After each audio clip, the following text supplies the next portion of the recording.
الحمد لله نحمده ونستعينه ونستغفره ونؤمن به ونتوكل عليه ونعوذ بالله من شرور أنفسنا ومن سيئات أعمالنا من يهده الله فلا مضل له ومن يضلل فلا هادي له وأشهد أن لا إله إلا الله وحده لا شريك له وأشهد أن محمدا عبده ورسوله أما بعد فإن خير الحديث كتاب الله وخير الهدي هدي محمد صلى الله عليه وسلم وشر الأمور محدثاتها وكل محدثة بدعة وكل بدعة ضلالة وكل ضلالة في النار. أعوذ بالله السميع العليم من الشيطان الرجيم من همزه ونفخه ونفثه. بسم الله الرحمن الرحيم. إن عدة الشهور عند الله 12 شهرا في كتاب الله يوم خلق السماوات والأرض منها 4 حرم. وقال تعالى في موضع آخر: يا أيها الذين آمنوا اتقوا الله حق تقاته ولا تموتن إلا وأنتم مسلمون. يا أيها الناس اتقوا ربكم الذي خلقكم من نفس واحدة وخلق منها زوجها وبث منهما رجالا كثيرا ونساء واتقوا الله الذي تساءلون به والأرحام إن الله كان عليكم رقيبا. يا أيها الذين آمنوا اتقوا الله وقولوا قولا سديدا يصلح لكم أعمالكم ويغفر لكم ذنوبكم ومن يطع الله ورسوله فقد فاز فوزا عظيما. محترم سامعین کرام، پردہ نشین مائیں اور بہنیں، اللہ رب العزت کا لاکھ لاکھ شکر ہے کہ اللہ رب العزت نے ہمیں اشرف المخلوقات میں سے انسان بنایا، انسانوں میں سے مسلمان بنایا، مسلمانوں میں بھی اللہ تعالیٰ نے ہمیں سلف صالحین صحابہ کرام کے نقش قدم پر چلنے والا مسلمان بنایا. لاکھوں کروڑوں درود و سلام نازل ہو ہمارے آخری نبی احمد مجتبیٰ محمد مصطفیٰ صلی اللہ علیہ وسلم پر، جس نے اپنی پوری زندگی انسانیت کی بھلائی کے لیے، انسانیت کو جنت کا راستہ بتانے کے لیے وقف کر دی، قربان کر دی. اللہ تعالیٰ سے دعا ہے کہ اللہ تعالیٰ جس طرح سے ہم تمام بھائیوں کو، بہنوں کو، ماؤں کو، بہنوں کو جس طرح سے اس بابرکت مجلس میں جمع فرمایا ہے، اسی طرح سے اللہ تعالیٰ ہم تماموں کو جنات الفردوس میں جمع فرمائے، آمین. محترم سامعین، یہ جو مہینہ ہے شعبان المعظم کا مہینہ ہے، عربک مہینہ شعبان المعظم کا مہینہ ہے. اس مہینے کی بہت زیادہ فضیلت آئی ہوئی ہے. قرآن میں بھی اس کا ذکر ہے اور احادیث میں بھی اس کا ذکر ہے. قرآن میں اس کا ذکر جیسے کہ میں نے شروع میں ہی ایک آیت تلاوت کی کہ اللہ تعالیٰ نے جب سے آسمان اور دنیا بنائی ہے اس وقت سے ہی مہینوں کی گنتی 12 رکھی اللہ تعالیٰ نے. ان 12 مہینوں میں سے اللہ تعالیٰ نے 4 مہینوں کو بہت زیادہ فضیلت دی ہے اور 4 مہینوں کو حرمت والے مہینے قرار دیا گیا ہے. ان حرمت والے 4 مہینوں میں سے ایک مہینہ جو ہے یہ شعبان کا مہینہ ہے، اور احادیث میں بھی اس کا بہت زیادہ ذکر ہے. اس کی فضیلت کے بارے میں بہت ساری احادیث آئی ہوئی ہیں. حضرت عائشہ رضی اللہ تعالی عنہ فرماتی ہیں کہ نبی کریم صلی اللہ علیہ وسلم اس مہینے میں بہت زیادہ روزہ رکھا کرتے تھے، کثرت سے روزہ رکھتے تھے. حدیث ترمذی کی ہے: ما رأيت النبي صلى الله عليه وسلم في شهر أكثر صياما منه في شعبان كان يصومه إلا قليلا بل کان یصومہ کلہ، کہ حضرت عائشہ فرماتی ہیں کہ میں نے یہ شعبان مہینے میں جتنا زیادہ روزہ رکھتے تھے نبی کریم صلی اللہ علیہ وسلم، دوسرے مہینوں میں اتنا زیادہ روزہ رکھتے ہوئے نہیں دیکھتی تھی، الا قلیلا، سوائے چند دنوں کے، یعنی 2-4 دن 5 دن ہو سکتا نہ رکھے ہوں، تو بولے پورا مہینہ جو ہے روزہ رکھتی تھی، بل کان یصومہ، بلکہ پورا مہینہ ہی مان لیجئے، کبھی کبھی پورا مہینہ ہی روزہ رکھتے تھے۔ اور ایک حدیث میں ہے، ترمذی کی حدیث، حضرت ام سلمہ رضی اللہ تعالیٰ عنہ فرماتی ہیں کہ ما رأیت النبی صلی اللہ علیہ وسلم یصوم شہرین متتابعین الا شعبان و رمضان۔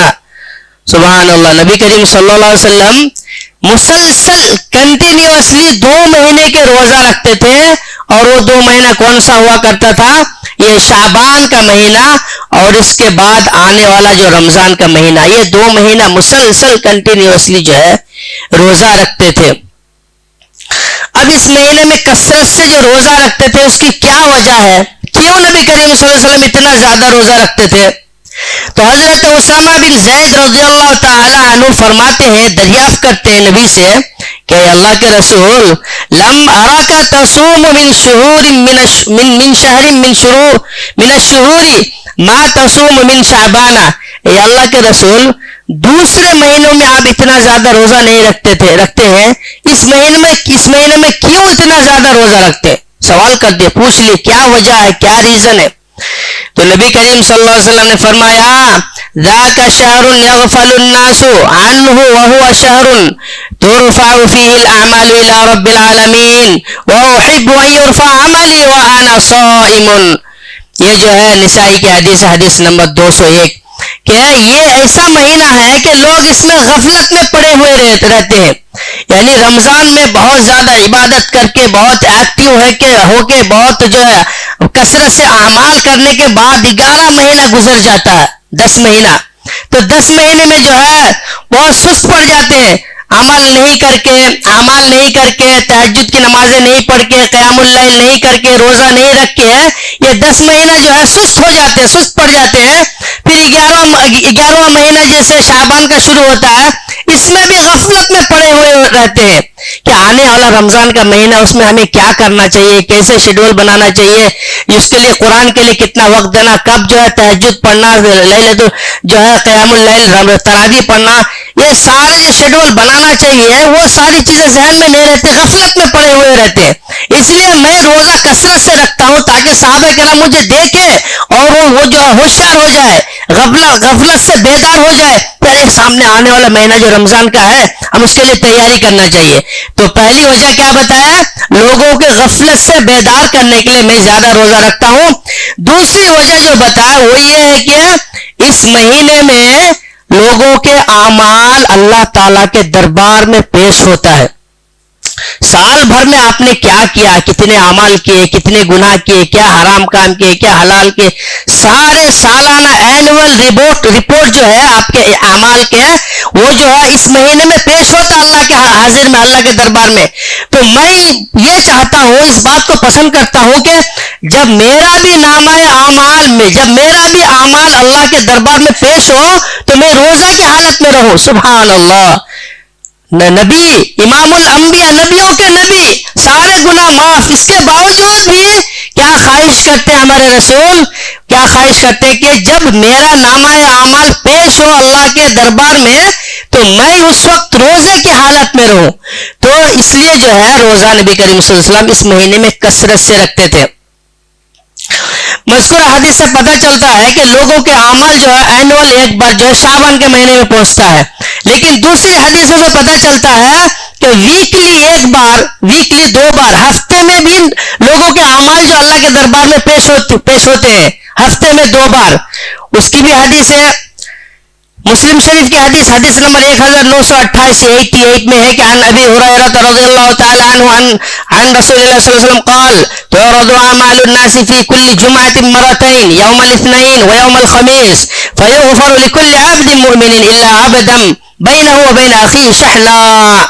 نبی صلی اللہ علیہ وسلم فرماتے ہیں کہ لوگوں کے اعمال ہفتے میں 2 دن جو ہے اللہ کے دربار میں پیش ہوتے ہیں، ایک کیا ہے؟ پیر کا دن اور جمعرات کا دن۔ پیر اور جمعرات کے یہ 2 دن ہفتے میں یہ 2 دن جو ہے لوگوں کے اعمال اللہ تعالیٰ کے دربار میں پیش ہوتے ہیں، اور اللہ تعالیٰ ان دنوں میں جو ہے ہر اس مومن بندے کو مغفرت کر دیتا ہے، مومن بندے کے گناہوں کو معاف کر دیتا ہے، اس کو بخش دیتا ہے، سوائے وہ بندہ جو اپنے مسلمان بھائی کے خلاف بغض، عداوت، دشمنی اور حسد رکھے، دل میں جو ہے کینہ کپٹ رکھنے والا، دشمنی رکھنے والا، حسد رکھنے والا بندے کے گناہ کو اللہ تعالیٰ معاف نہیں کرتا۔ تو پتہ چلا کہ ویکلی 2 دن، ہفتے میں 2 دن جو ہے ہمارے اعمال اللہ کے دربار میں پیش ہوتے ہیں۔ اچھا، اسی طرح سے اور ایک حدیث ہے، بخاری شریف کی حدیث نمبر 115 میں، اس حدیث سے پتہ چلتا ہے کہ لوگوں کے اعمال روزانہ پیش ہوتے ہیں، روزانہ پیش ہوتے ہیں۔ حدیث کیسی ہے؟ يتعاقبون فيكم ملائكة بالليل وملائكة بالنهار ويجتمعون صلاة الفجر وصلاة العصر ثم يعرج الذين باتوا فيهم فيسألوهم وهو أعلم بهم كيف تركتم عبادي فيقولون تركناهم وهم يصلون وآتيناهم وهم يصلون۔ تو جو ہے فرشتے روزانہ فرشتے کی ڈیوٹی بدلتی رہتی ہے، یعنی ہر بندے کے پاس ایک فرشتہ ہوتا ہے نا، ان فرشتوں کی ڈیوٹی جو ہے بدلتی رہتی ہے، صبح آتے ہیں، صبح جاتے ہیں، شام میں آتے ہیں۔ اب ان فرشتوں جو ہر آدمی کے ساتھ فرشتے ہیں نا، ایک تو نامہ اعمال میں لکھنے والے فرشتے کرامن کاتبین بولتے ہیں، جو رائٹ سائڈ میں لیفٹ سائڈ میں جو ہے وہ فرشتے رہتے، وہ تو ہمیشہ آپ کے ساتھ رہیں گے 24 گھنٹہ۔ لیکن کچھ فرشتے ایسے ہیں کہ آپ کے اعمال کو اللہ کے دربار میں لے جانے کے لیے جو ہے جن کی ڈیوٹی لگائی گئی ہے، ان کی ڈیوٹی بدلتی رہتی ہے۔ اور یہ جو فرشتے ہوتے ہیں ان کا ایک بار اجتماع ہوتا ہے، ایک بار جو ہے دن میں ایک بار یہ لوگ اکٹھا ہوتے ہیں، اور پھر جو ہے اللہ تعالیٰ سوال کرتے اس فرشتے سے، جو فرشتہ آپ کے پاس رات بتایا نا، پوری رات آپ کے ساتھ جو فرشتہ آپ کے ساتھ رات بتایا ہے، وہ فرشتے فجر کے وقت جو اوپر چڑھتے ہیں آسمان میں، اللہ کے دربار میں حاضر ہوتے ہیں۔ اللہ تعالیٰ پوچھتے ہیں، اللہ تعالیٰ کو تو سب کچھ معلوم ہے، لیکن پھر بھی پوچھتے ہیں کہ اے فرشتے بتاؤ، تم جس بندے کے ساتھ رات گزار کر آئے، وہ بندے کو کس حالت میں چھوڑ کر آئے؟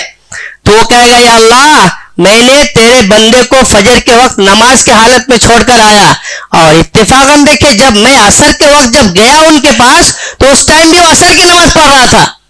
تو اس لیے فجر اور عصر کی بہت زیادہ اہمیت دی گئی ہے، اس لیے کہ یہ دونوں وقت عام طور سے سونے کے وقت ہوتا ہے۔ فجر میں پوری رات کے دن کے بعد سوتے ہیں، وہ سونے کا وقت ہوتا ہے۔ عصر میں جو ہے ظہر کے کھانا کھانے کے بعد قیلولہ کرتے ہیں، وہ ٹائم پہ سوتے ہیں۔ تو یہ دونوں ٹائم جو مومن بندے ہوتے ہیں، نماز کی پابندی کرنے والے بندے ہوتے ہیں، ان کے فرشتے جو اللہ کے پاس ان کے اعمال پہنچاتے ہیں اور کہتے ہیں کہ یا اللہ میں نے جس بندے کو چھوڑ کر آیا ہوں، وہ بندہ فجر کے وقت جب چھوڑ کے آیا تھا تو وہ ٹائم پہ فجر کی نماز میں تھا، اور جب عصر میں گیا ان کے پاس تو بھی نماز میں تھا۔ لیکن جو لوگ سوتے رہتے ہیں، جو لوگ فجر میں اور عصر میں سوتے رہتے ہیں، ان کی کیا رپورٹ دیں گے؟ وہ فرشتے تو یہی بولیں گے، اللہ یہ فلاں بندے کو تو میں نے فجر کے وقت نماز چھوڑ کر سوتے ہوئے رکھ کے آیا، اور عصر کے وقت گیا تو دیکھا تو پھر بھی سو رہا ہے۔ تو اسے پوری زندگی میں اس کا جو نام ہے اعمال جو پیش ہوگا ڈیلی کا، زندگی میں 50 سال 60 سال زندہ رہے گا، تو کتنے زیادہ اس کے رجسٹر میں جو ہے نماز سے غفلت کا جو ہے رپورٹ لکھا جائے گا۔ تو اس لیے میرے بھائیو، جو بھی نماز چھوڑتے ہیں خاص کر کے عصر فجر میں، وہ تھوڑا سا ہوشیار ہو جائیں کہ آپ کا رپورٹ جو ہے، آپ کا جو ہے اعمال نامہ اعمال ڈیلی پہنچایا جا رہا ہے اللہ کے پاس۔ تو ان حدیث سے پتہ چل رہا میرے بھائیو کہ لوگوں کی زندگی کے جو اعمال ہیں وہ اس کے اللہ کے دربار میں جو ہے پہنچنے کے 4 مرحلہ ہے۔ سب سے پہلا مرحلہ ڈیلی فرشتے جو آپ کے اعمال پہنچاتے ہیں اللہ کے دربار میں، دوسرا ہفتے میں 2 دن پہنچاتے ہیں، تیسرا اینول رپورٹ، پورے سال بھر میں آپ کیا عمل کرتے ہیں اس کی رپورٹ جو ہے شعبان کے مہینے میں اللہ تعالیٰ جو اللہ کے دربار میں پہنچتا ہے، اور 4واں مرحلہ کیا ہے؟ جب آپ مر جاتے ہیں، جب انسان مر جاتا ہے تو اس وقت اس کی پوری زندگی کی رپورٹ اور پوری زندگی کے نامہ اعمال اللہ کے دربار میں جو ہے پیش ہوتا ہے۔ محترم سامعین، شعبان کے تعلق سے جو بھی جو ہے فضیلت کے احادیث آئی ہوئی ہے، ان ساری احادیث سے صرف اور صرف کثرت سے روزہ رکھنے کے تعلق سے احادیث ہے۔ میں آگے بتاؤں گا کہ ہم لوگ جو اس مہینے میں کیا کیا جو ہے بدعتیں اور کیا کیا نئے اعمال ایجاد کر کے وہ جو ہے اس کو اس پر کس طرح سے عمل کرتے ہیں اور کس طرح سے اس کو جو انجام دیتے ہیں بتاؤں گے ایک ایک کر کے.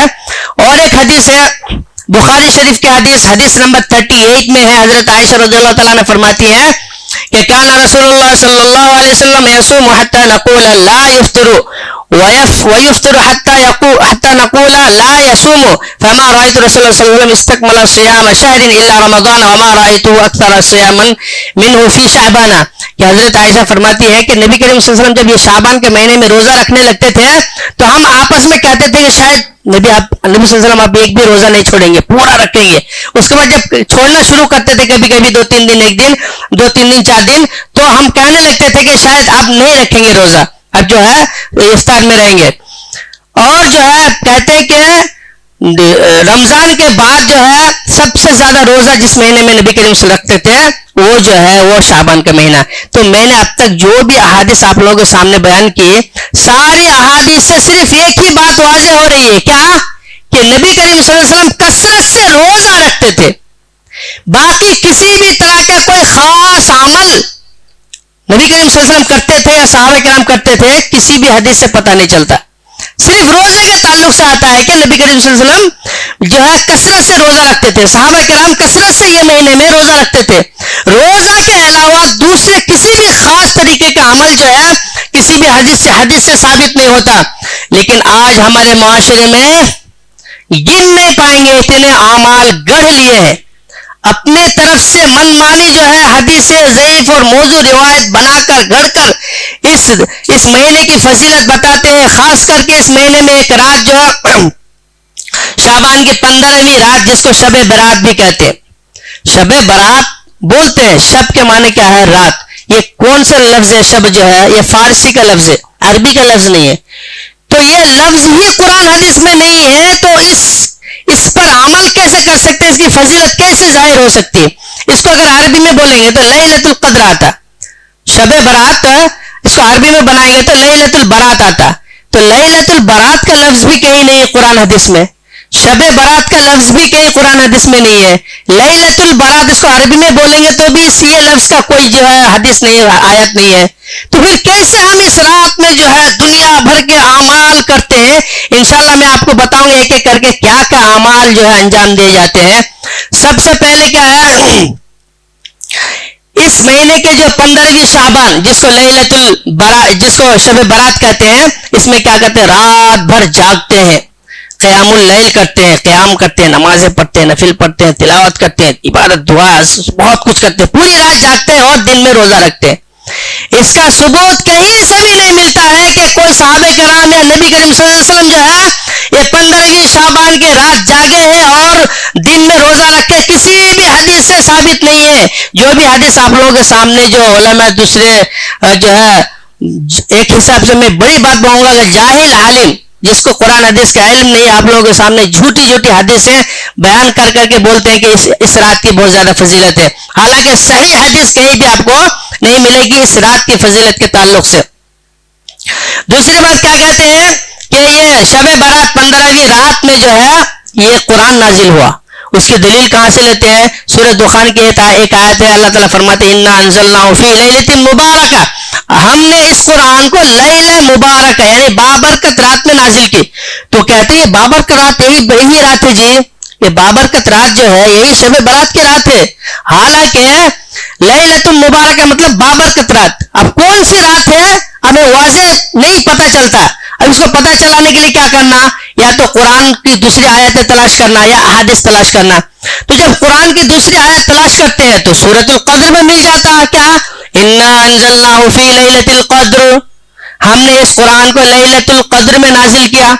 تب مبارکہ رات سے مراد کیا ہے؟ لیلۃ القدر کی رات ہے. اب لیلۃ القدر کی رات کون سے مہینے میں آتی ہے؟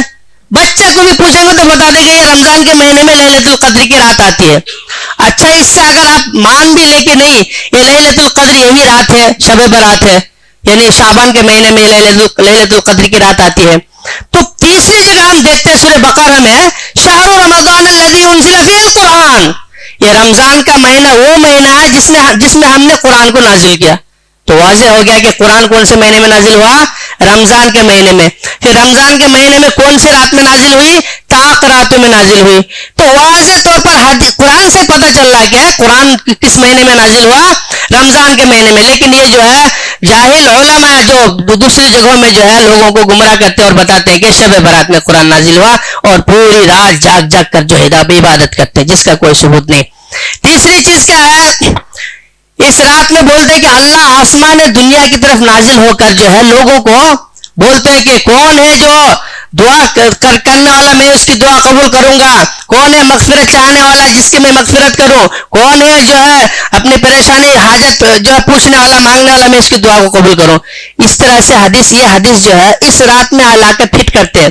حالانکہ یہ حدیث جو ہے عام ہر دن کے لیے ہے. بخاری شریف کی حدیث ہے، حدیث نمبر 6321 میں یہ حدیث جو ہے یہ روایت کی ہوئی ہے کہ کیا ہے کہ اللہ تعالیٰ ہر رات، ایوری ڈے، پورے سال کے ہر رات میں آخری پہر، یعنی رات کو اگر 3 حصہ میں تقسیم کر لیں گے تو آخری پہر مان لیجیے 2-2:30 بجے سے شروع ہوتا ہے، تو 2-2:30 بجے سے لے کر فجر کی اذان تک کے آخری پہر ہے.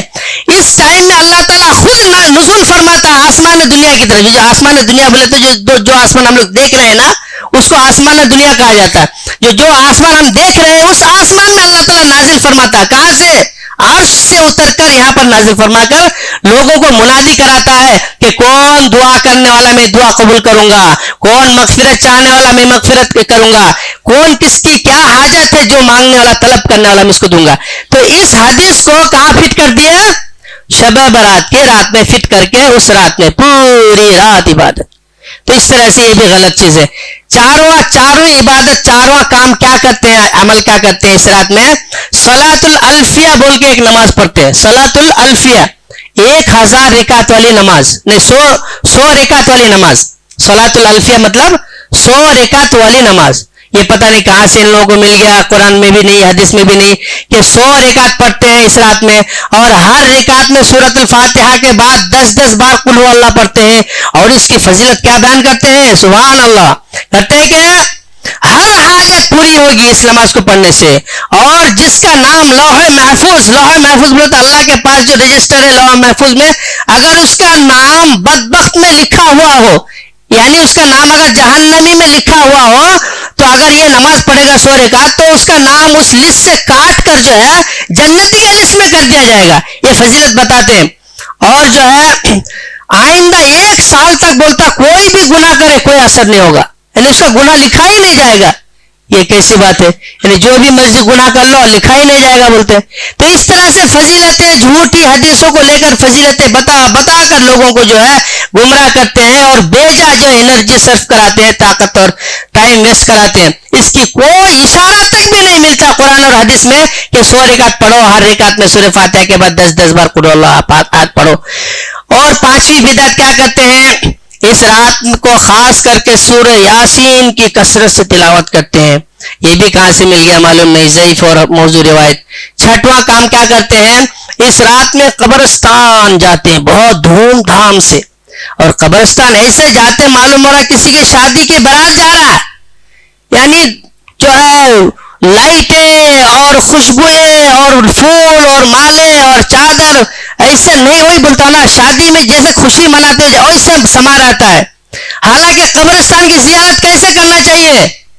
قبرستان کی زیارت نبی صلی اللہ علیہ وسلم فرمایا قبرستان کو جاؤ جی، وہاں دیکھو قبروں کو، دیکھو کس طرح سے قبریں ٹوٹی ہوئی ہے، کس طرح قبر دھسی ہوئی ہے، کس طرح قبروں میں سانپ کیڑے بچھو جو ہے گھوم رہے ہیں.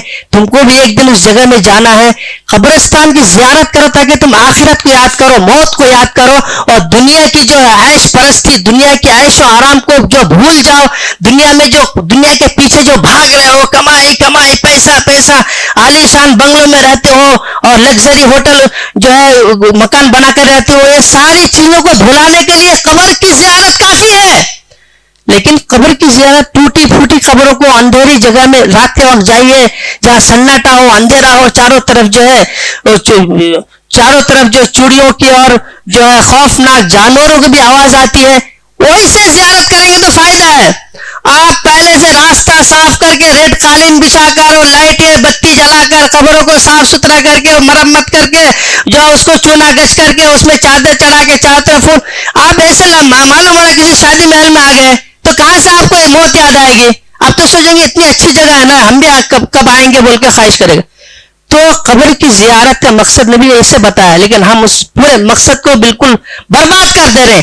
تو جو قبرستان کی زیارت کرتے ہیں، جو حرکتیں جو بھی کرتے ہیں، ساری چیزیں بالکل بدعت سے کوئی تعلق نہیں. سیدھا سمپل قبر کی زیارت کیجیے، لیکن کوئی خاص دن جو ہے متعین کر کے نہیں، کوئی خاص دن فکس کر کے مت جائیے. آپ کو جب موقع ملتا ہے، ہفتے میں ایک دن ڈیلی جائیے، مہینے میں جائیے، کوئی بھی دن فکس کر کے مت جائیے. اب شب برات میں پورے مہینے میں بھی ایک دن فکس کر کے جو جاتے ہیں، اسی کو کہا جاتا ہے، کسی بھی عمل کو فکس کر کے کرنا جو سنت سے ثابت نہیں ہے اسی کو بدعت کہا جاتا ہے. تو اس طرح سے قبرستان کی زیارت جو بہت دھوم دھام سے جو کرتے ہیں یہ بالکل غلط ہے. آپ قبرستان کی زیارت کیجئے لیکن کوئی بھی دن فکس کر کے خاص کر کے مت کیجئے. آپ کو جب بھی دل کرے ایک بار جائیے، رات کے وقت زیادہ جائیے، وہ زیادہ بہتر ہے، اور دن میں بھی جائیے سناٹے کے وقت. بہرحال اس طرح سے جو قبرستان کی زیارت آج کل کر رہے ہیں بالکل غلط ہے، اسے مت کیجئے. ساتواں عقیدہ، ساتواں بدعت کام کیا ہوتا ہے؟ روحوں کی آمد. روحوں کی آمد یعنی جو لوگ مر جاتے ہیں اس کی روح جو ہے آج کی رات میں یعنی شعبان کی 15ویں رات سے شب برات میں آتی ہے اپنے گھروں میں. آپ بھی سوچ کے دیکھیے، اس کا تردید تو قرآن میں ہے، وَمِن وَرَائِهِمْ بَرْزَخٌ إِلَىٰ يَوْمِ يُبْعَثُونَ، سورۃ المومنون آیت نمبر 100 میں آپ لوگ بھی سب بھی جا کے دیکھ سکتے ہیں کہ اللہ تعالیٰ مرنے والوں کے درمیان ایک حائل، ایک رکاوٹ ڈال دیتا ہے. کب تک کہ قیامت کے دن تک ایک رکاوٹ ڈال دیتا ہے، مطلب کوئی بھی چیز آ نہیں سکتی وہاں سے. یہ قرآن کی آیت ہے. تو پھر ہم کیسے کہہ سکتے ہیں کہ روحیں جو ہے آتی کہاں سے آئیں گی جب رکاوٹ ڈال دیا اللہ تعالیٰ نے؟ دوسری بات، آپ عقلی طور پر بھی سوچیں گے کہ مرنے کے بعد آپ کی لوگوں کی روحیں یا تو جنت میں جاتی ہے یا تو جہنم میں. اچھا، جو جنت میں چلا جاتا ہے، جو روح جنت میں داخل ہو جاتی ہے، وہ روح کیا جنت چھوڑ کر دنیا میں ایک پل بھر کے لیے بھی آ سکتا ہے کیا؟ جنت کی ایسی نعمت، جنت میں کوئی جانے کے بعد وہ دنیا تو پوری ختم بھول جائے گا، وہ دنیا کیا ہے نہیں ہے بول کے. جنت کی نعمتوں کو دیکھ کر دنیا کی ساری چیزیں بھول جائے گا، وہ ایک سیکنڈ کے لیے بھی آنے کی کوئی خواہش نہیں کرے گا جنت کو چھوڑ کر. آپ کو 5 اسٹار ہوٹل میں جو جگہ مل جائے اور آپ جو ہے کوئی بولے کہ ہمارے جھوپڑی میں آئی ہے، تو آپ 5 اسٹار ہوٹل چھوڑ کے کیسے آئیں گے؟ بہرحال وہ الگ مثال ہے، لیکن جو جنت میں چلا جائے گا وہ کیسے دنیا آ سکتا ہے جنت چھوڑ کر؟ اچھا، جو جہنم میں جس کی روح چلی جائے، تو جہنم کے داروغہ کے بارے میں سنے ہیں؟ جہنم کے داروغہ کھڑے رہیں گے جہاں آگ کے چاروں طرف جو ہے کھڑے رہیں گے. آگ میں دھکیل دیا جائے گا جہنمیوں کو، اور آگ کے جو ہے وہ آگ میں جل رہا ہوگا. پھر جو بھاگنے کی کوشش کرے گا، آگ سے اٹھ کر آنے کی کوشش کرے گا، فرشتے اس کے پیش آنے کے بال کو پکڑ کے پھر پھینک دیں گے. وہ ایک سیکنڈ بھی فرشتوں کی نظر سے، نگاہ سے وہ ہٹ نہیں سکتے. پھر کیسے آئیں گے اس کی روح جہنم سے نکل کر؟ تو جنت میں جانے والا روح بھی نہیں آئے گا، جنت میں اور جہنم میں جانے والے روح بھی نہیں آئے گی. تو اس طرح سے عقیدہ. پھر کیا کرتے ہیں اس رات میں؟ ہمارے رشتہ دار جو مر گئے وہ آج آئیں گے، با اس کو کیا کیا چیزیں پسند ہے وہ سب جمع کر کے رکھو. تو وہ کیا کیا چیز کھاتا ہے بولتے بیڑی سگریٹ سے لے کر کیا کیا چیز، حقہ، جو بھی پسند کی چیزیں ہیں اس کو بولتے سجا کے رکھتے، اور فاتحہ کرتے ہیں اور کیا کیا جو ہے اس میں یہ کرتے ہیں سب. تو یہ ساری چیزیں مطلب آدمی سوچے گا تو سوچ کر ہنسے گا، دوسرے قوم والے دیکھیں گے تو سنیں گے. تو بہرحال 8ویں چیز جو ہے اور آخری چیز کیا ہے؟ آتش بازی، یعنی چاروں طرف چراغاں کرنا، لائٹیں جلانا، کمکمے جلانا، دیا جلانا. یہ کن کا طریقہ بھائی؟ جو آگ پرست ہوتے مجوسیوں کا طریقہ ہے، جو آگ کی پوجا کرتے، جو سورج کی پوجا کرتے، جو آگوں کے سامنے جھکتا ہے، ان کا طریقہ ہے. ہندوؤں کا طریقہ جو دیوالی میں آپ دیکھتے ہیں پٹاخہ پھوڑتے ہیں، پھلجڑی جلاتے ہیں، دیا جلاتے ہیں. اب تو نیوز میں سنے ہوں گے وہ جو آپ کے یو پی کے جو یہ یوگی، وہ 3 لاکھ دیا جلا کر ریکارڈ میں جو میں اپنے نام شامل کیا. کہاں؟ ایودھیا میں. ایودھیا میں 3 لاکھ دیا جلایا. تو یہ دیا جلانا، یہ پٹاخہ پھوڑنا، یہ لائٹیں سجانا، یہ کمکمے جلانا، یہ سب کیا ہندوؤں کا طریقہ ہے، مجوسیوں کا طریقہ ہے، اور کرسچنوں کا بھی، عیسائیوں کا بھی طریقہ. عیسائی جو ہے کرسمس ڈے میں کیا کرتے ہیں؟ چاروں طرف سے صرف لائٹیں. تو ہم مسلمان بھی اگر ان کے طریقے پر چلیں گے, وہ جو کر رہے ہیں ہم بھی کریں گے, تو ہمارے اور ان مسلمانوں اور ہندوؤں اور کرسچنوں اور مجوسیوں کے درمیان کیا فرق رہ جائے گا؟ آپ بھی خود سوچ کر دیکھیے. تو یہ سب ساری چیزیں وہ حدیث میں بھی, من تشبہ بقوم فہو منہ, جو دوسرے قوم کے طریقے کو اپنائے گا وہ اسی میں سے ہوگا, اس کا حشر جو ہے اسی کے ساتھ ہوگا. اس لیے میرے بھائی یہ سارے, اس کے علاوہ اور بھی بہت سارے بدعت ہیں, میں صرف 8 پوائنٹس آپ کے سامنے رکھا ہوں. یہ جو ہم کرتے ہیں, صرف اتنا بات ذہن میں رکھیے کہ روزے کے علاوہ دوسرے کچھ بھی کوئی خاص مخصوص چیز کو بنا کر ہم وہ نہیں کر سکتے. اب ڈیلی, اگر آپ ڈیلی قیام اللیل کرتے ہیں تو اس دن بھی قیام اللیل کیجیے, اور اگر ڈیلی آپ قرآن کی تلاوت 1-1.5 گھنٹہ 2 گھنٹہ کرتے ہیں تو وہ رات میں بھی کیجیے. آپ ڈیلی اگر روزہ رکھتے ہیں تو 15ویں شعبان کے دن روزہ رکھیے. یعنی نارمل آپ کی لائف ہونی چاہیے. اس دن کے واسطے خاص طور سے کوئی چیز فکس کر کے کوئی عمل نہیں کر سکتے. تو یہ سب چیزیں تھی. اللہ تعالیٰ سے دعا کہ اللہ تعالیٰ ہم تمام مسلمانوں کو ان شرک بدعت اور خرافات سے پاک صاف رکھے. ان شرک بدعت اور خرافات سے اللہ تعالیٰ ہم کو نکال کر صاف شفاف صاف ستھرا اسلام جو قرآن اور حدیث میں ہے, جو سلف صالحین صحابہ کرام نبیوں نے جن پر عمل کیا, جن پر چلا, اللہ تعالیٰ ہم تمام مسلمانوں کو اس نقش قدم پر چلنے کی توفیق عطا فرمائے. وآخر دعوانا الحمدللہ رب العالمین.